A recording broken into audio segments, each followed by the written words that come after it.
Tuhan. Nah ini kan yang tadi dari Vatikan tuh ya. Kenapa dari Indonesia kamu menyapa aku guru dan Tuhan? Tuhan dan Tuhan adalah sosok yang berbeda. Makanya Allah Subhanahu wa taala berfirman di dalam Al-Qur'an, "Fawailul lilladzina yaktubuna al-kitaba biaidihim, tsumma yaquluna hadza min indillah." Kecelakaan besarlah bagi orang-orang yang telah menulis Bible dengan tangan-tangan mereka sendiri. Mereka robah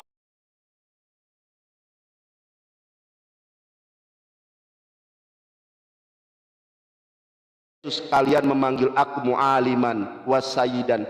Tidak pernah dalam kaidah bahasa Arab bahwa sayyid itu adalah Tuhan. Alkitab LAI itu menerjemahkan menjadi Tuhan.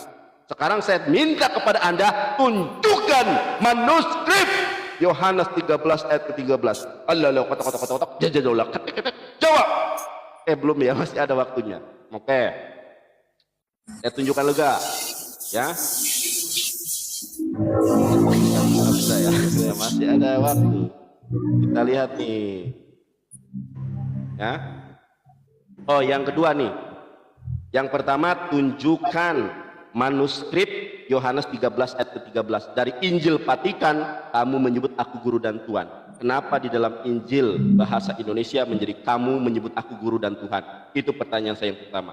Yang kedua, kamu tadi mengatakan Theophilus. Siapakah Theophilus di dalam kitab Lukas? Jawab.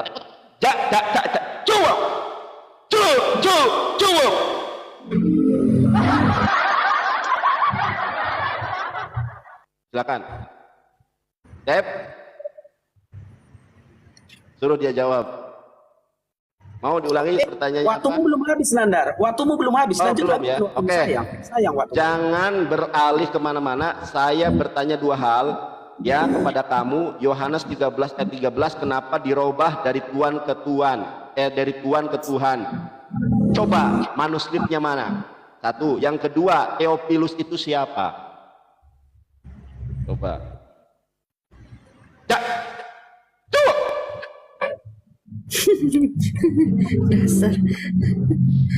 Oke. Dihabiskan waktunya? Oke.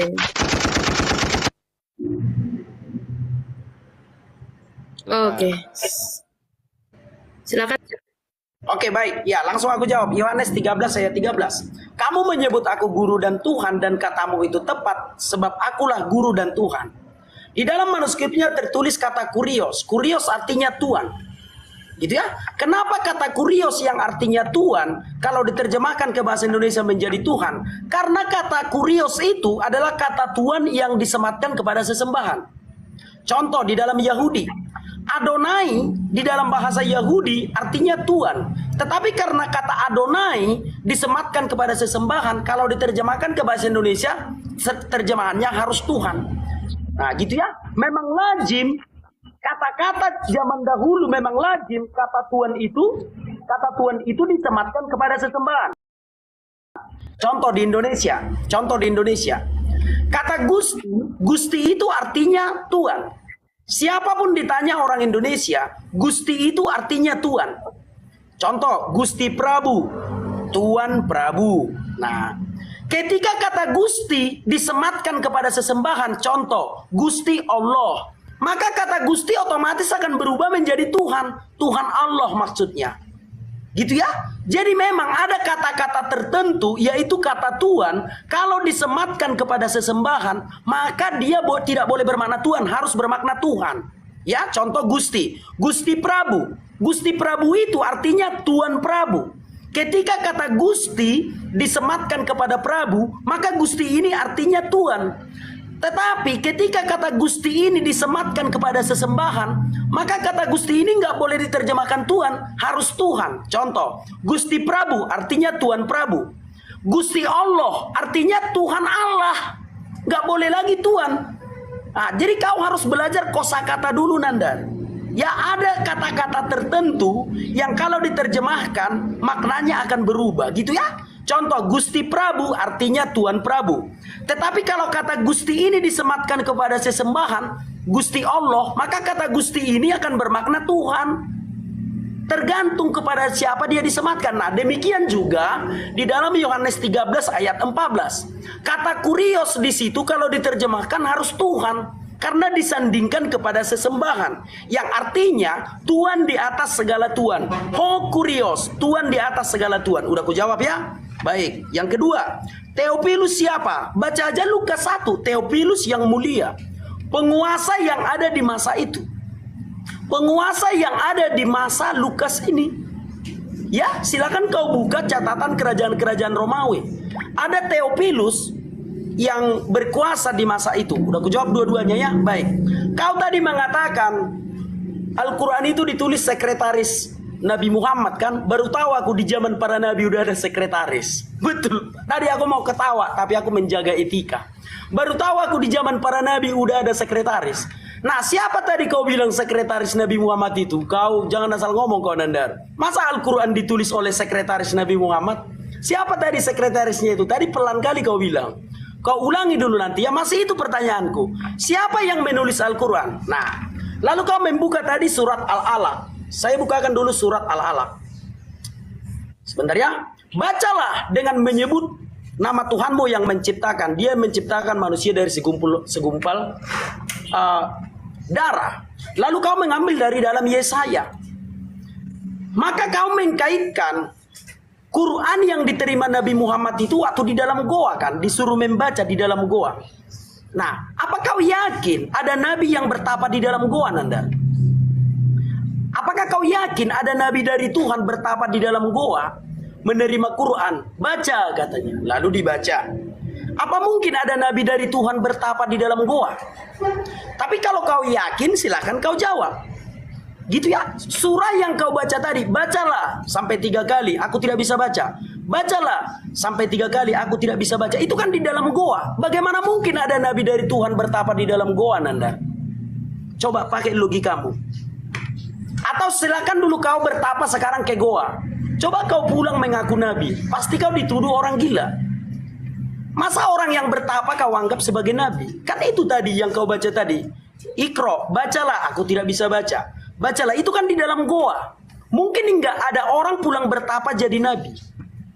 Itu kan diterima Muhammad di dalam goa Hiro kan? Nah, sekarang kau jawab kemungkinannya siapa?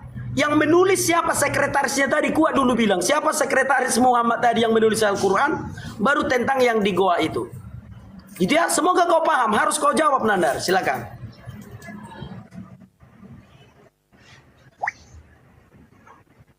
Bentar ya, gue balikan kamera dulu. Inilah ya teman-teman ya, kita lihat nih, ini langsung saja Bismillahirrahmanirrahim. Yang menulis Quran itu ada Zaid bin Thabit, Ali bin Abi Thalib, ya, Muawiyah, Abu Sufyan, Ubay bin Ka'ab. Ini sudah jelas ya, itu yang pertama. Lalu yang kedua, ini si anak Bata ini memang, Bata jangankan kamu lah, cari pendeta yang terhebat di muka bumi debat dengan saya.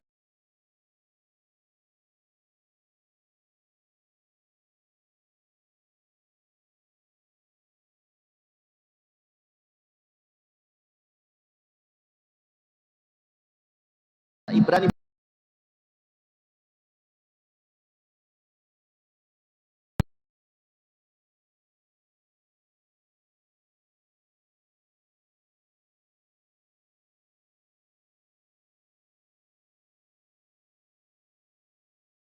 diberikan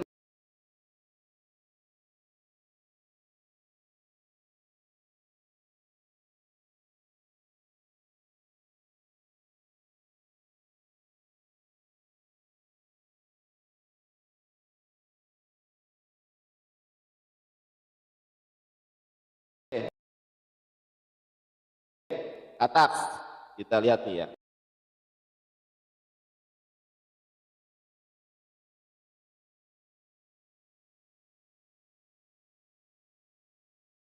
Kitab siapa yang tidak asli?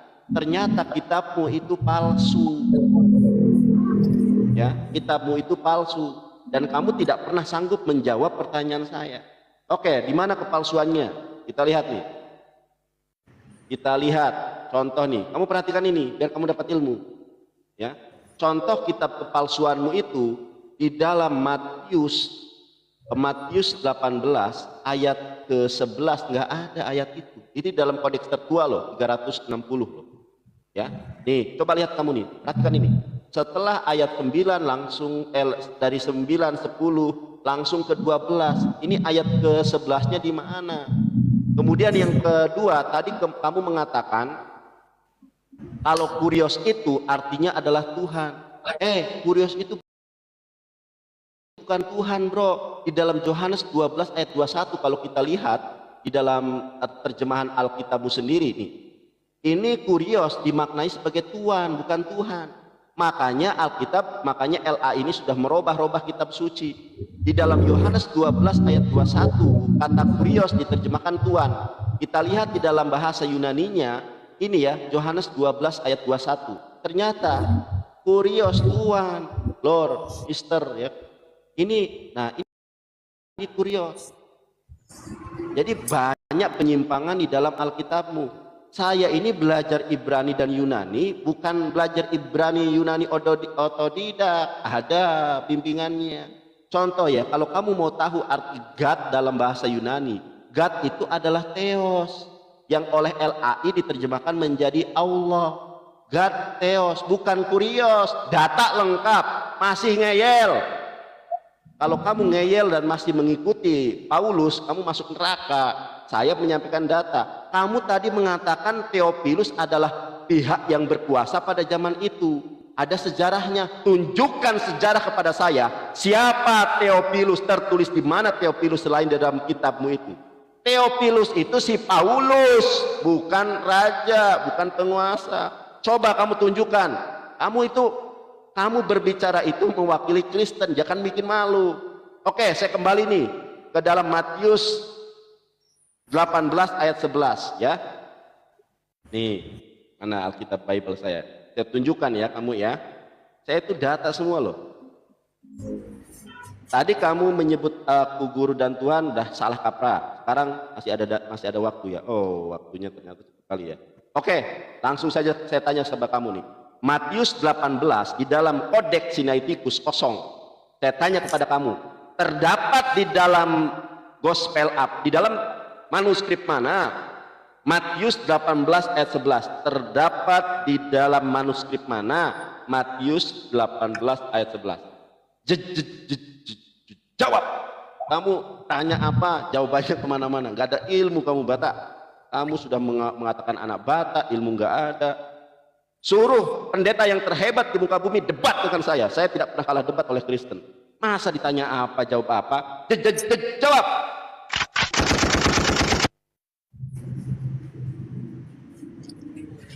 Silakan, jangan melenceng kemana-mana. Si Theophilus di mana di dalam sejarah bahwa dia penguasa, dia raja. Theophilus itu si Paulus. Udah, giliran Nanda. Oke. Pertama, aku tadi menjawab pertanyaanmu siapa Theophilus dan kenapa kata kurios menjadi Tuhan. Kan itu yang kau tanya dua tadi. Kan udah aku jawab. Kenapa kau tuduh aku tidak menjawab? Kata kurios, kata Tuhan memang lazim berganti makna menjadi Tuhan tergantung disematkan kepada siapa, Nandar. Contoh, Gusti Prabu artinya Tuan Prabu. Kalau kata Gusti disematkan kepada sesembahan Gusti Allah, maka kata Tuannya akan berubah menjadi Tuhan. Jadi itu sudah benar. Kata kurios di situ adalah Tuhan. Kata Tuhan memang akan berganti menjadi Tuhan kalau disematkan kepada sesembahan. Contoh Gusti Prabu, Tuan Prabu. Tapi kalau Gusti disematkan dengan sesembahan, Gusti Allah, maka Gusti ini nggak boleh lagi Tuhan, harus Tuhan. Tuhan Allah maksudnya. Paham ya? Udah aku jawab ya. Nah, siapa Theophilus? Baca Lukas 1, Theophilus yang mulia katanya. Berarti dia yang mulia kan?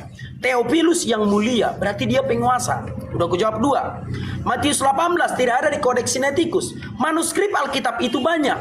Papirus-papirusnya banyak. Ada naskah Mesora, ada Septuaginta. Yang tidak ada di Septuaginta tentu saja ada di Mesora.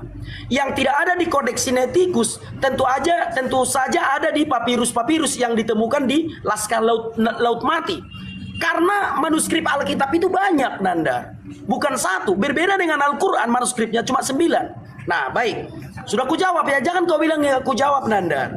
Mana manuskrip Matius 18? Karena di Kodeks Sinaiticus tidak ada. Nah, manuskrip Alkitab banyak. Ada naskah Laut Mati, ada papirus yang ditemukan oleh Tertullianus dan lain-lain gitu. Udah aku jawab ya. Nah, sekarang kembali dulu ke pertanyaanku.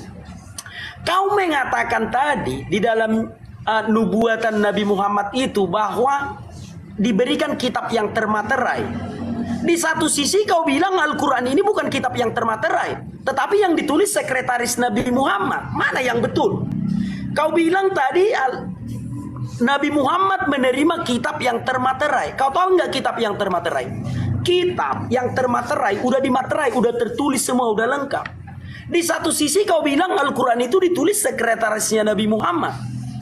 Makanya heran aku tadi, kok ada sekretaris di zaman para nabi? Bendahara siapa? Oke lah ketuanya Muhammad. Sekretarisnya si Zaid, kau bilang tadi, Zaid bin Said. Bendaharanya siapa? Mana ada sekretaris di zaman para nabi? Lawak-lawak kau Nandar. Ya jadi kau standar ganda. Kau bilang tadi kitab termaterai yang diterima Muhammad. Di satu sisi kau bilang yang ditulis sekretarisnya, yang mana yang betul? Kitab termaterai kah yang diterima Muhammad? Atau yang ditulis sekretarisnya? Gitu ya, siapa yang menulis Al-Quran itu? Itu yang pertama. Yang kedua, Nandar, mushaf yang kau pakai sekarang itu produksi tahun 1924 di Mesir, Nandar. Mushaf yang kau pakai sekarang, Quran yang kau pegang sekarang itu baru dicetak 1924 di Mesir. Pertanyaan saya, Quran apa yang kau pakai 1923? Atau apakah kau punya Al-Quran tahun 1923? Yang kau pegang sekarang kan itu baru dicetak di Mesir tahun 1924. Nah, Al-Quran apa yang kau pakai tahun 1923? Ada nggak kau memiliki mushaf tahun 1923? Dan ini bukan kebohongan kawan-kawan. Ini fakta yang memang ditutup-tutupi agar orang tidak tahu. Orang akan mengatakan, oh Quran itu dari dulu kala. Itu tahun 1924. Oke, Nandar. Mushaf yang kau pegang sekarang itu baru dicetak tahun 1924 di Mesir. Pertanyaan saya, mushaf apa yang kau pakai 1923? Gitu ya. Semoga kau jawab, Nanda. Kalau pertanyaanmu selalu ku jawab. Nah, lalu kau membawa tadi ke Elia. Elia masuk ke dalam goa karena akan dibunuh Izebel kan? Kan itu yang tertulis di dalam kitab 1 Raja-Raja 18. Ketika Izebel permaisuri Ahab hendak membunuh Elia, Elia bersembunyi ke dalam goa. Kalau Muhammad kan tidak, dia kan pergi bertapa ke dalam goa. Beda dong, bersembunyi ke dalam goa dengan pergi bertapa itu kan beda. Nah, bagaimana mungkin kau bisa mempercayai orang yang pulang bertapa jadi nabi? Coba kau jawab dong, biar orang Islam paham. Kenapa yang pulang bertapa bisa jadi nabi? Kau jawab dong. Ya, biar orang Islam paham. Silakan. Habis lah ya. Silakan. Udah. Silakan, Mbak Nanar. Ya, jadi yang tadi Al-Quran itu ditulis oleh para sahabat ketika Nabi Muhammad SAW menerima Al-Quran. Al-Quran itu tradisi awal yaitu adalah dengan oral, yaitu dengan sistem hafalan. Cuma ketika Islam itu sudah kemudian banyak penganutnya, di mana penganutnya itu bukan hanya orang-orang Arab, maka akhirnya Al-Quran itu dituliskan oleh para sahabat. Yang namanya kitab termaterai baik di dalam Yahudi maupun di dalam Islam itu adalah di dalam Lauhul Mahfuz namanya. Al-Quran itu sudah lengkap utuh di Lauhul Mahfuz, di aras di sana. Ketika turun ya dihafal dan dituliskan. Itu yang dimaksud di dalam Yesaya 29 ayat ke 11 12. Tapi kamu mengingkari itu. Harusnya kamu kaji itu Yesaya 29 ayat 11 12, siapa orang yang dimaksud di sini. Ya. Itu yang pertama. Kemudian kedua, kamu tidak pernah menjawab semua pertanyaan saya. Contoh, kamu katakan si Theophilus itu adalah seorang raja, seorang kaisar. Di mana sejarahnya ada raja yang bernama si Theophilus? Coba kamu kaji lagi jawaban kamu. Kamu tuh ngawur semua jawabannya, ya. Kemudian kamu mengatakan tentang Sisora. Sisora itu apa? Kamu Kamu berkata tentang Septuaginta. Septuaginta itu apa? Kamu tuh ngawur semua. Dijawab apa? Siapa yang menulis Matius 18:11? Musa katanya yang nulis. Musa itu tidak hidup di zaman abad pertama. Ini kamu udah salah paham. Oke ya teman-teman ya.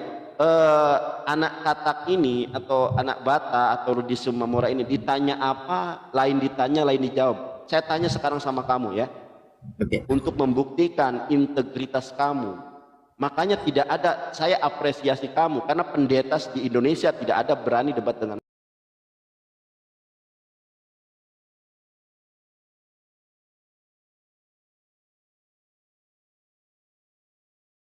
ya. Saya minta kepada kamu jelaskan kepada saya dan kepada umat Kristen yang melihat ini apa perbedaan naskah Mesora,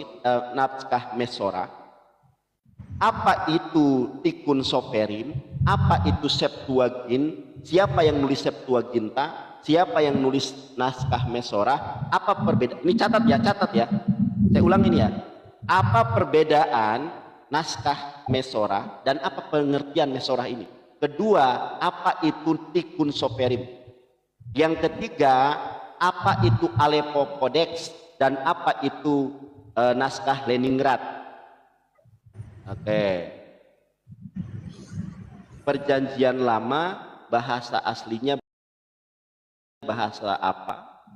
Kodek tertuanya kodek apa? Kodek yang berbahasa Ibrani. Coba jelaskan kepada saya, jangan lari kemana-mana ya. Tikun Soferim itu apa? Dicatat bila perlu, ini moderatornya nanti tolong diingatkan ya. Tikun Soferim itu apa? Septuaginta itu apa? Naskah Mesorah itu apa? Aleppo Codex itu apa? Naskah Leningrad itu apa? Dan apa kitab tertua dari perjanjian lama? Septuaginta. Kalau apabila kamu perlu, Pesita itu apa? Coba. Karena kamu menjelaskan ke sana ke sini, kamu tuh nggak ada pijakannya. Kalau saya ilmu semua, data semua yang saya sampaikan. Coba kamu jawab itu terlebih dahulu. Kalau kamu mampu menjelaskan secara detail, secara benar paling tidak, maka saya apresiasi kamu. Tapi kalau kamu jawabannya kemana-mana, nggak ada data. Contoh, Theophilus adalah kaisar. Di mana ada kaisar yang bernama Theophilus? Tahun berapa? Anaknya siapa? Di mana buktinya, datanya? Kamu ngomong, padahal si Theophilus itu si Paulus, bukan kaisar. Oke, itu saja ya. Coba dijelaskan secara runut. Ingat, apa yang kamu jawab itu mempengaruhi iman Kristen loh. Jangan ngawur kamu. Coba jelaskan, saya pengen tahu. Silakan Cep. Itu saja aku. Oke, waktu masih ada beberapa detik biar Sudah nggak apa-apa, langsung aja. Oke. Boleh ya? apa. Ya. 1, 2, 3, 4. Oke, baik. Nggak apa-apa. Oke lah ya, mulai. Oke, aku jawab ya. Yang pertama Theophilus. Silakan. Kau bisa baca di dalam, ya. Yang pertama aku jawab dulu. Kutulisi semua Nandar. Mana mungkin nggak aku jawab, Pak? Ya, silakan. Theophilus. Kau baca di dalam Lukas 1 ayat 1 sampai 4. Theophilus yang mulia. Theophilus ini adalah yang mulia. Yang mulia itu tentu saja seorang penguasa. Sekali lagi aku baca ya, siapa Theophilus ya. Theophilus yang mulia, banyak orang telah menyusun suatu berita tentang peristiwa-peristiwa yang telah terjadi di antara kita, seperti yang disampaikan kepada kita oleh mereka, yang dari semula adalah saksi mata pelayan firman. Karena itu setelah aku menyelidiki segala peristiwa itu dengan seksama dari asal mulanya, aku mengambil keputusan untuk membukukannya dengan teratur bagimu, supaya engkau dapat mengetahui bahwa segala sesuatu yang diajarkan kepadamu sungguh benar. Artinya Theophilus ini dipanggil seorang yang mulia. Dan orang-orang menulis sebuah buku untuk dibukukan, diserahkan kepada Theophilus. Jadi Theophilus itu adalah seorang penguasa. Udah aku jawab ya. Dalilnya ada di Lukas 1 ayat 1 sampai 4. Baik, yang kedua, jelaskan apa perbedaan naskah Mesora dan Septuaginta. Oke, baik. Septuaginta artinya 70 rabi-rabi Yahudi. 70 rabi-rabi Yahudi mengumpulkan seluruh kanon-kanon Ibrani, kanon-kanon Yahudi dan kanon-kanon Samaria, lalu dipilah-pilahnya Mana yang ditulis Musa, mana yang ditulis Samuel, mana yang ditulis oleh Yesaya dan nabi yang lain. Nah, lalu mereka mengkanon semua ini. Inilah yang dikenal dengan Septuaginta atau 70 rabi-rabi Yahudi. Itulah perjanjian lama. Ya, itu naskah Septuaginta. Udah aku jawab ya, Septuaginta. Naskah Mesora adalah kitab suci, manuskrip yang sudah usang juga ya, seperti kanon-kanon zaman dulu, tetapi penulisnya bukan orang Yahudi. Ketika kitab suci ini bukan ditulis orang Yahudi, tidak dipercayai orang Kristen, tetapi dikumpulkan juga naskah Mesora ini, sekalipun yang menulisnya Edom, sekalipun yang menulisnya Raja-Raja Babel, dikumpulkan juga, tetapi tidak dipercayai menjadi kitab suci karena yang menulisnya bukan orang Yahudi. Kenapa? Karena dalam iman Kristen keselamatan hanya ada dari bangsa Yahudi. Gak boleh orang Arab menulis firman Tuhan, harus orang Yahudi. Karena Tuhan yang benar itu Tuhannya orang Yahudi. Gitu ya? Udah aku jawab ya. 1, 2, 3. Wih, banyak kali pertanyaanmu ya. Oke, yang keempat, perjanjian lama bahasa apa? Bahasa Ibrani atau Hebrew. Ikun Soperim. Itu berbahasa Ibrani. Nah, atau bahasa Yahudi yang sekarang itu bahasa Hebrew, Heber, bahasa Ibrani. Udah aku jawab ya. Yang ketiga, Aleppo Codex. Codex itu artinya kodifikasi. Kalau sebuah manuskrip itu ditemukan di satu daerah, udah, maka dia akan dikodifikasi. Akan dites radiokarbon RC14 contoh, seperti manuskrip Al-Quran yang ditemukan 9 lembar, maka dibawa ke Birham kan, ke Inggris untuk dikodifikasi, untuk diperiksa untuk RC14 nya, radiokarbon 14. Nah gitu ya, jadi udah aku jawab ya, Aleppo itu. Tetapi kalau hasil penyelidikannya tidak ditulis oleh orang Yahudi, tidak bisa menjadi kitab suci bagi kami. Kalau tidak ditulis oleh orang Yahudi pun demikian, manuskrip ini disimpan tetapi bukan untuk menjadi kitab suci karena tidak ditulis oleh orang Yahudi. Udah ya? Nah, udah aku jawab semua Nandaria. Baik, pertanyaanku. Ikun Soperim belum. Oke, sama lah itu. Masih banyak itu Injil-Injil apokrif, Injil-Injil Barnabas dan lain-lain. Masih banyak manuskrip yang lain. Tetapi ketika bukan tulisan orang Yahudi, maka tidak dianggap kitab suci bagi orang Kristen. Codex Sinaiticus juga, ketika bukan ditulis orang Yahudi, itu tidak dianggap kitab suci. Udah aku jawab dong semua. Nah, baik. Sekarang pertanyaanku tadi, mungkin enggak orang yang pulang bertapa jadi nabi? Jawab dulu Nandar, nanti marah orang Islam Nandar. Nanti dikira aku menghujat. Muhammad itu jadi nabi kan karena pulang bertapa Nandar. Kau jawab dulu Nandar, nanti orang Islam jadi marah sama aku. Gitu ya? Apa mungkin orang yang pulang bertapa jadi nabi? Jawab Nandar, nanti dituduh aku menghujat. Itu dalilnya ada di dalam Sahih Bukhari 3. Muhammad itu sebelum nabi dia bertapa dulu beberapa waktu. Habis bekalnya bertapa, balik lagi, disiapkan bekalnya, bertapa lagi. Baru dia menemui namus. Di dalam Sahih Bukhari 3 kan dikatakan ini namus. Jawab dulu Nandar, nanti dituduh aku menghujat Nandar. Gitu ya, apa mungkin orang yang pulang bertapa bisa jadi nabi gitu? Kau jawab Nandar, nanti dibilang orang aku menghujat. Aku kan bertanya. Jawab ya, tolong kau jawab Nandar ya. Oke, baik, silakan. Jadi oke. Sudah. Waktuku sudah moderator. Sebentar. Moderatornya kemana nih? Ya. Oke. Udah. Oke, jadi ya. Inilah ya teman-teman ya. Bata, yang nonton ini bukan orang-orang yang bodoh. Yang nonton ini bukan orang-orang bodoh. Mereka ada profesor, ada mungkin doktor ya. Mereka melihat ini. Kamu jawabannya ngawur semua loh. Tidak ada satupun jawaban kamu yang saya bisa buktikan bahwa jawaban kamu ngawur. Pertama tentang Septuaginta. Septuaginta itu adalah ditulis oleh rabi-rabi Yahudi yang enggak kamu katakan 70 rabi Yahudi yang enggak jelas asal usulnya siapa namanya. Bagaimana sebuah kitab suci jadi sebuah kitab suci dianggap suci kalau yang nulis aja enggak tahu namanya. Tetapi yang saya ingin komentari, kamu itu memang ya Allah. Nih ya.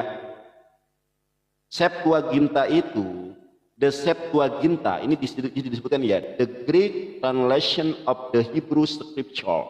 Jadi yang namanya Septuaginta adalah bahasa perjanjian lama atau Tanakh yang ditulis dalam bahasa Yunani. Ya, ini yang paling penting, Septuaginta sesuai dengan tertulisan sini, the Greek translation of Hebrew Scripture. Bahasa perjanjian lama adalah bahasa Ibrani. Tetapi naskah tertua dalam perjanjian lama adalah Septuagint. 300 tahun sebelum Masehi, sebelum Yesus lahir sudah ada naskah The Septuagint. Mesoret itu tadi kamu Leningrad, jawabannya ngawur kamu. Ngawur banget. Mesoretik naskah Kodeks Leningrad itu ditulis pada tahun 1000 Masehi, di mana tulisan perjanjian lama ada vokalisasi. Itu naskah Mesoret. Kalau Aleppo Codex membedakan antara Aleppo Codex dengan naskah Leningrad. Aleppo Codex nggak ada vokalisasi, nggak ada harokat, nggak ada nikut. Kemudian yang ketiga, Tikkun Soferim, kamu nggak tahu Tikkun Soferim itu apa. Kamu bertanya tentang Nabi Muhammad SAW. Tidak ada orang Kristen yang sanggup mengalahkan saya. Coba kamu nanti debat sama saya. Kalau mau bahas itu ya, Paulus Nabi palsu atau Nabi Muhammad. Kalau kamu mau bahas itu, nanti temanya Paulus Nabi palsu atau Nabi Muhammad. Atau kalau kamu bisa, Yesus, Paulus dan Nabi Muhammad. Siapa yang palsu? Kalau Nabi Muhammad dan Yesus asli. Paulus, tidak ada orang Kristen yang sanggup mengalahkan saya. Tema Paulus Nabi palsu. Jadi itu bukan tema. Saya nggak ada tidak ada urgensi untuk menjelaskan lebih jauh tentang itu. Saya ingin menanggapi bahwa jawaban kamu itu semua ngawur. Ya. Kemudian Tikkun Soferim, makanya kamu ini aduh ya Allah, kamu tuh ngawur semua. Tikkun Soferim, ini Tikkun Soferim ya teman-teman. Ini bukti bahwa kitabnya Kristen itu memang ditambahi dan dirobah ya. Contoh di sini ya. Tikkun Soferim adalah istilah daripada penulisan rabi Yahudi ya, yang bermaksud pembetulan kitab atau penyalin. Jadi memang dikoreksi. Contoh, saya kasih tahu contohnya ya. Ini dalam website Yahudi aslinya. Torah Research Genesis 18:22 The Tikkun Soferim. Teman-teman, bagaimana rabi-rabi Yahudi itu merubah ya? Contoh di sini ya. Contoh di sini di dalam Genesis 18 ayat 22. Di sini tertulis Fa Adonai Odenu Omed Lefanei Abraham. Ya. Itu dirubah sama mereka. Dirubahnya apa? Fa Abraham Odenu Omed Lefanei Adonai. Ini dikoreksi, ditambah dan dikurangi. Nah, sebelumnya berbunyi gini, Fa Adonai Odenu Omed Lifnei Abraham. Setelah diganti, ini sebelum diganti ada apa tak ya? Saya ulang ini. Fa Adonai Odenu Omed Lifnei Abraham. Setelah dirubah, coba bandingkan antara Kejadian 18:22 sebelum dirubah dan setelah dirubah. Sebelum dirubah, Fa Adonai atau Kristen menyebutnya Fa Yahweh Odenu Omed Lifnei Abraham. Setelah diganti Fa Abraham Odenu Omed Lifnei Yahweh. Ini yang dimaksud dengan dipalsukan, dirubah dan diganti. Makanya saya tanya, kamu paham Tikkun Soferim apa enggak? Waktu habis. Aduh, jangan. Cepat kali kalau aku menjelaskan ya. Oke. Lanjut lah. Giliranku ya? Oke, baik. Kau tadi menanyakan kepadaku apa itu Septuaginta. Lalu aku menjawabnya 70 rabi-rabi Yahudi yang mengkanon perjanjian lama itu. Kau bilang salah. Lalu kau tunjukkan di dalam laptopmu itu artikel Septuagint LXX. LXX itu artinya 70 Nandar. LXX itu 70. Kan udah jelas tadi kau tunjukkan Septuagint LXX. Kan itu 70 artinya Nandar. Berarti jawabanku benar. Septuaginta artinya 70 rabi-rabi Yahudi. Kan kau tunjukkan tadi Septuagint LXX. Malah kau bilang salah yang ku jawab. Padahal kau sendiri menunjukkan datanya tadi. Septuagint titik 2 LXX. LXX itu 70 maksudnya itu angka Romawi Nandar, malu-maluin kau. Oke, tapi nggak apa-apa. Oke, baik. Aku sudah berusaha menjawab Nandar. Ya, entah jawabanku itu tidak bisa kau terima, ya nggak apa-apa Nandar. Aku udah berusaha menjawab semua yang kau tanyakan. Lalu kau menuduh kitab suci itu sudah dirubah. Kau mengatakan kau dikirimi Vatikan tadi manuskrip. Ya, itu dustamu untuk mula Nandar. Kalau mau kritik teks, kau cukup ke Lembaga Alkitab Indonesia. Kalau mau kritik teks, kalau mau melihat manuskrip aslinya, kau tinggal ke Vatikan Nandar. Tuhan Yesus mengasihimu Nandar, nggak apa-apa. Tetapi kenapa nggak berani kau menjawab pertanyaanku itu Nandar? Nanti dibilang orang Islam aku menghujat loh soal Muhammad yang bertapa itu. Jawab dulu dong biar tercerahkan orang Islam. Nanti dikira aku berdusta loh. Sahih Bukhari 3 jelas itu datanya. Muhammad itu sebelum jadi nabi dia bertapa dulu ke dalam goa. Memang nggak pernah diajarkan di masjid pada umumnya. Jaranglah diajarkan di masjid itu. Kalau diajarkan di masjid itu ya repot dong. Bisa semua bubar kan. Masa sih orang yang pulang bertapa jadi nabi? Kau jawab Nandar, nanti aku dikira menghujat Nandar. Ya, tolong kau jawab nanti. Nanti kalau nggak kau jawab dipikir aku nanti menghujat. Ah, baik ya. Nah, baru tentang musab yang ku bilang itu tadi. Musab yang kau pegang sekarang, musab Al-Quran yang kau pakai sekarang itu baru dicetak 1924 di Mesir. Pertanyaan saya, Quran apa yang kau pakai 1923? Simpel kan pertanyaanku kan? Ada nggak Quran di rumahmu? Ada nggak musab di rumahmu? Ada kan? Nah, musab yang kau pakai sekarang itu baru diproduksi tahun 1924 di Mesir. Yang kau pegang sekarang. Nah, musab apa yang kau pakai 1923? Simpel pertanyaan saya. Lalu kau katakan tadi Al-Quran itu ditulis sekretaris Nabi Muhammad. Oke, nggak apa-apa. Penulisnya Zaid bin Said. Yang ditulisnya itu mana? Mana manuskrip yang ditulisnya itu? Mana manuskrip yang ditulis sekretaris ini? Gitu loh. Jangan yang dicetak orang Mesir ini ya tahun 1924. Paham kan? Biar jangan berputar-putar Nandar. Quran yang kau pakai sekarang itu kan baru dicetak 1924 di Mesir. Nah, Quran apa kau pakai 1923? Apakah Quran yang ditulis sekretaris Nabi Muhammad yang kau bilang itu? Coba mana yang ditulis sekretaris itu? Coba bisa nggak kau tunjukkan? Atau ada nggak di Mesir? Biar pergi aku ke Mesir. Biar ku cari ongkosku. Kalau memang itu ada di Mesir, Quran yang ditulis sekretaris Nabi Muhammad itu, biar ku cari uang, biar ku tengok langsung. Nih potong kupingku kalau itu ada di Mesir. Gak ada, karena pada tahun 1924 itu, ketika musab itu dicetak 1924, yang dikumpulkan itu para hafiz. Bukan yang ditulis sekretaris. Paham enggak Nandar? Paham dong, jangan pura-pura enggak paham lah. Ketika Al-Quran itu dicetak 1924, yang dikumpulkan itu kan para hafiz. Para penghafal, kau tahu nggak kau arti hafiz? Para penghafal yang dikumpulkan di Mesir, lalu dicetaklah Quran 1924 itu. Itulah yang kau pakai sekarang. Nah, yang ditulis sekretaris mana? Kau bilang tadi ditulis sekretaris Nabi Muhammad. Yang ditulisnya itu mana sekarang? Jadi jangan standar ganda. Di satu sisi kau bilang Nabi Muhammad menerima kitab yang termaterai. Kalau kitab yang termaterai ya ada dong kitabnya. Di satu sisi kau bilang ditulis sekretaris. Yang ditulis sekretaris mana? Jangan kau bilang dimakan kambing. Memang ada hadisnya itu Quran dimakan kambing. Itu silakan kau jawab Nanda. Silakan. Sudah ya. Iya. Waktu habis. Lebih sedikit. Oke, Bang Nandar. Iya. Gas. Kitab yang palsu itu saya jawab nanti tenang ya. Kitab yang palsu itu yang jelas tidak ada usul-usulnya nih. Pengarang sesungguhnya dari Injil ini seperti juga dengan pengarang ketiga Injil lainnya tidak diketahui.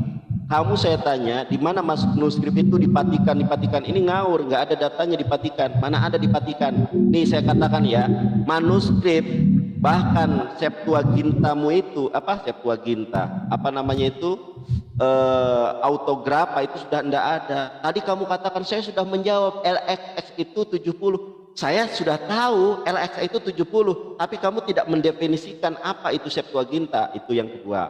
Nih, ya ini dari Ibu Rita Wahyu ya teman-teman ya. Kita lihat nih, kitab Kristen ini sudah palsu loh.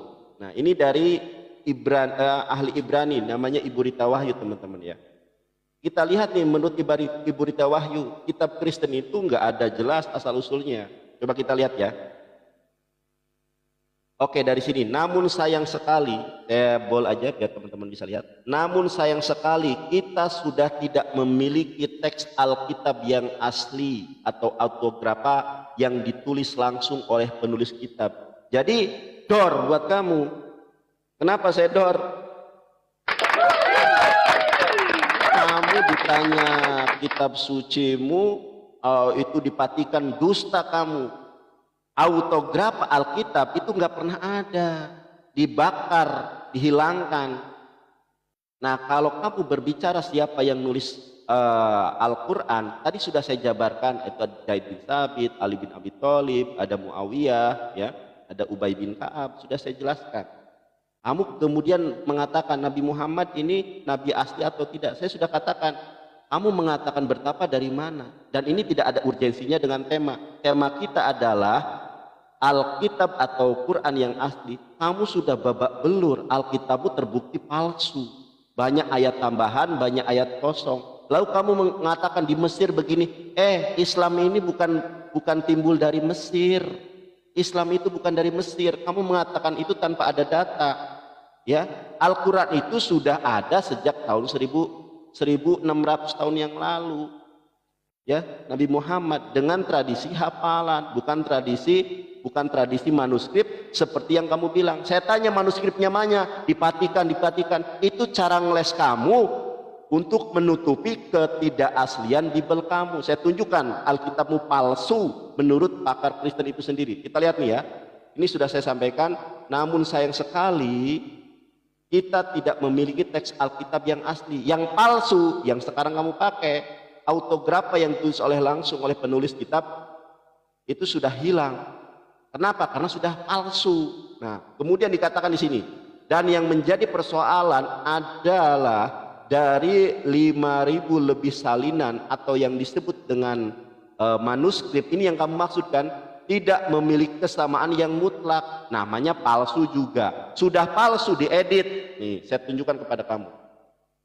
Dari dua teks yang dihasilkan ternyata memiliki perbedaan-perbedaan yang mencolok. Yang mana critical text banyak melakukan penghapusan kata, perubahan arti kata-kata tertentu, ayat-ayat tertentu, maupun bagian-bagian tertentu dalam Alkitab. Ini tidak pernah ada di dalam sejarah Al-Quran, ada penambahan, ada penghapusan. Tetapi di dalam sejarah Kristen ada penambahan. Ya. Di sini ada penghapusan, ada perubahan. Tidak pernah ini terjadi dalam Quran. Nah, sekarang saya minta kepada kamu untuk membuktikan di dalam Matius 18 ayat 11 tertulis di dalam manuskrip mana. Kamu katakan di Vatikan. Bro, sekarang itu sudah dipublis oleh Vatikan itu sendiri bro. Ini namanya Codex Sinaiticus loh.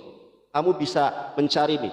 Ini Codex Sinaiticus sudah dipublis oleh Vatikan. Oh kamu bilang harus mengecek ke Vatikan? Gak usah. Ini sudah dipublis. Matius 18. Kenapa ayat 11 nggak ada? Kita lihat nih ya.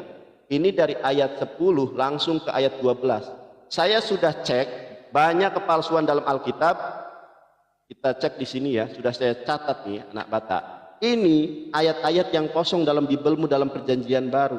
Coba saya tanya nih, di mana manuskripnya Matius 17:21? Di mana manuskripnya Matius 18:11? Di mana manuskripnya Matius 23:14? Coba kamu tunjukkan. Kalau kamu cuma mengatakan dipatikan, sedangkan Vatikan itu Katolik, kamu Protestan. Kalau kamu sudah habis.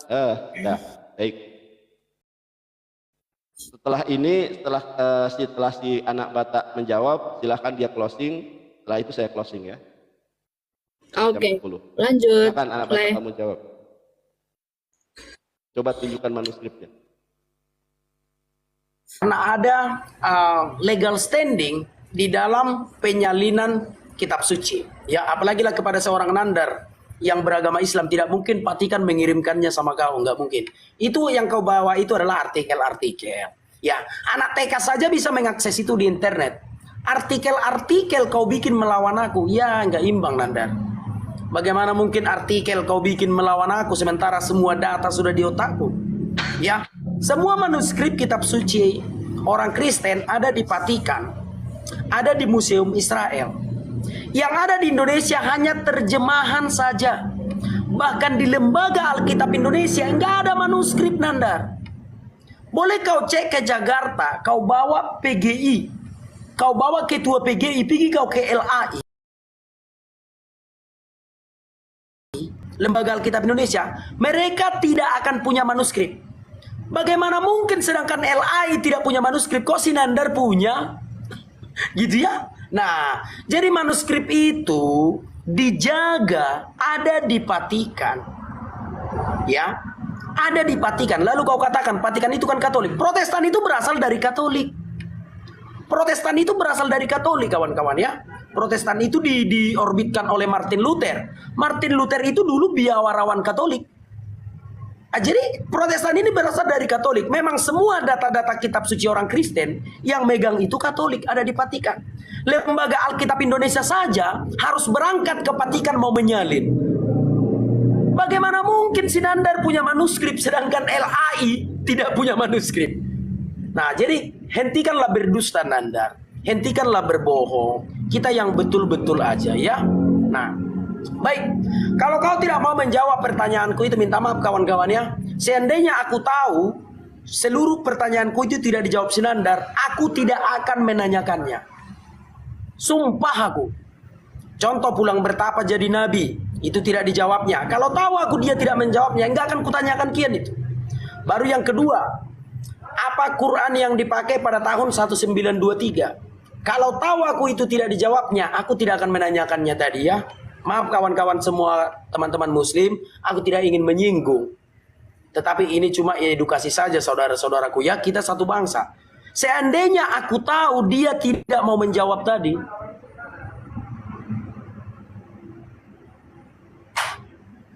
seandainya aku tahu dia tidak mau menjawab, tentu saja aku tidak akan menanyakannya. Itu kawan-kawan ya.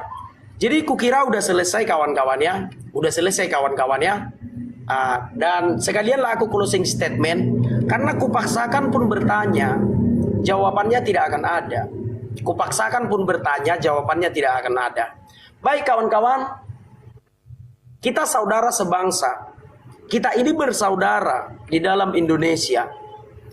Apa yang kami lakukan dengan si Nandar ini hanya sekedar edukasi saja. Hanya sekedar edukasi saja kawan-kawan. Tidak ada niat untuk menyakiti hati kawan-kawan, enggak. Ini hanya edukasi saja. Aku pikir si Nandar ini bisa berdebat, makanya aku ajak dia berdebat. Tapi yang kutanyakan tidak dijawab, aku minta maaf. Kalau aku tahu dia tidak mau menjawab, aku tidak akan menanyakan itu ya. Mungkin itu dulu closing statement dari aku. Akhir kata aku ucapkan, emenista batu ma parlinggoman ni dek kenamok-mok. Debata masih buat nomor tua horas meta di parorot. Di pasu-pasu akka hapena taula. Tulubang masa tua, tu sanggar maporik. Gabe na niula sinur na pinahan itu payo puta nomor tua debata. Mari tete tuhata Tuhan Yesus Kristus.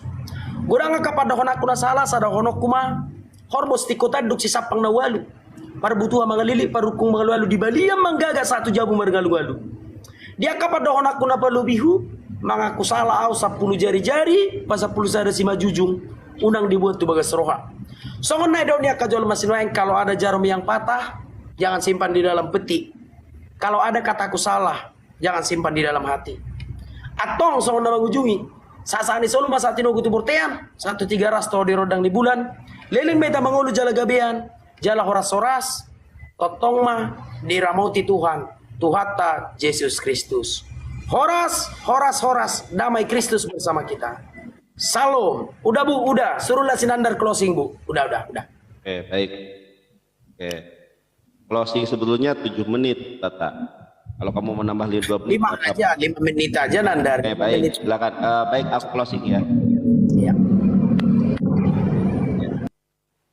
Kitab Kristen itu terbukti palsu, teman-teman.